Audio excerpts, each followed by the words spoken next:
নবাব সিরাজউদ্দৌলার আমলে ভাটির বাঘ হিসেবে পরিচিত শমশের গাজী ছিলেন ত্রিপুরা রাজ্যের রাজা। 1757 সালে ব্রিটিশ শক্তিকে প্রতিহত করতে গিয়ে তিনি মৃত্যুবরণ করেন। ভাটির বাঘ খ্যাত শমশের গাজীর মায়ের নামে কৈরা বিবির নামে এই দিঘিটির নামকরণ করা হয় কৈরা দিঘি। যেভাবে আসবেন, দেশের যে কোনো স্থান থেকে বাস কিংবা ট্রেন যুগে চলে আসুন ফেনী। ফেনী থেকে চলে আসুন ছাগলনাইয়া। ছাগলনাইয়া থেকে মাত্র 20 টাকা দিয়ে চলে আসুন দারগারহাট রাস্তামাথা।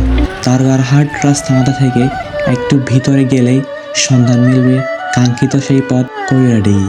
সুবিশাল দিঘির চারপাশে নয়নাভিরাম সবুজ গাছপালার ভিড়ে আপনাকে মুগ্ধ করবে প্রাকৃতিক পরিবেশ।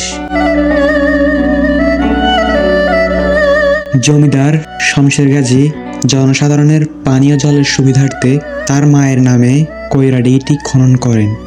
কৈরা গ্রাম ও কৈরা বাজার তার স্মৃতি বহন করে।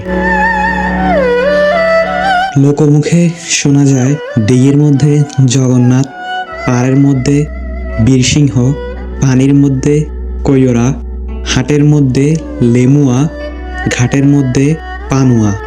তাদের এই পঙ্গিতিগুলো শোনা যায়। এই দিঘি ঘিরে রয়েছে কিছু অজানাকর রহস্যময় তথ্য। আগেরকার দিনের স্বর্ণ, রৌপ্য এইসব জিনিস নাকি এই দিঘিতে পাওয়া যেত। এটা হচ্ছে দিঘির পাড়। যেহেতু দিঘিটা অনেক পুরাতন, এই দিঘির চারপাশে অনেক পুরাতন বাড়িঘর রয়েছে, যেগুলো আমরা সচরাচর দেখতে পারি না। আগেরকার দিনের মাটির ঘর রয়েছে। এখানকার মানুষের জীবনযাত্রা অতি স্বল্প, সাধারণের মতো।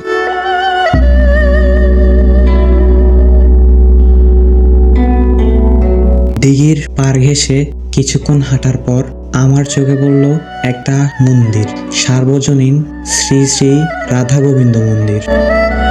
প্রকৃতির অপার বিস্ময় সৌন্দর্য তুলে ধরেছে দিঘির চারপাশে। সুজলা সুফলা, সবুজে ভরা প্রাকৃতিক সৌন্দর্যের এক অপরূপ স্থান।